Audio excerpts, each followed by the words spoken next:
Hello বন্ধুরা, সবাই কেমন আছো? আশা করি সবাই ভালো আছো। দেখতে পাচ্ছ আজকে মাছের বাজারে চলে গেছি। আসলে বলি মাছের বাজারে কেন গিয়েছি, আজকে আমাদের এখানে ছিল ভোট। তো সকালবেলায় ভোট দিয়ে আমরা চলে গেছি মাছের বাজার। কিছু মাছ নেওয়ারও ছিল, তো এই মাছটা নিয়েছি।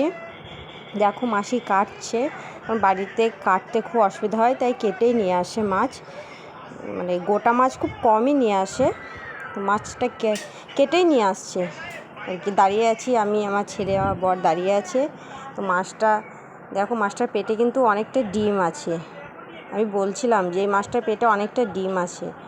তো বলছে হ্যাঁ, মাসি বলছে হ্যাঁ মাছের ডিম আছে এখন।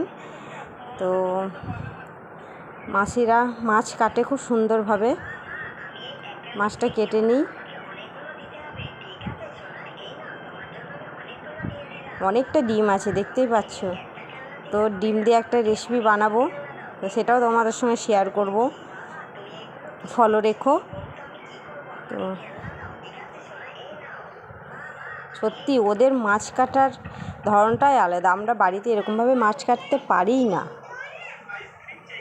আমার ছেলে শুধু বলছে মা ছোটো মাছ নেবো, ছোটো মাছ নেবো, কিন্তু ছোটো মাছ নিই না। ছোটো মাছ আমার ছেলে খেতে পারে না, প্রচুর কাঁটা থাকে, তো ওর জন্য বড় মাছই নিয়ে আসে, ওকে খাওয়াতেও সুবিধা হয়। তো টাটা, বাই বাই, আবার পরে দেখা হবে।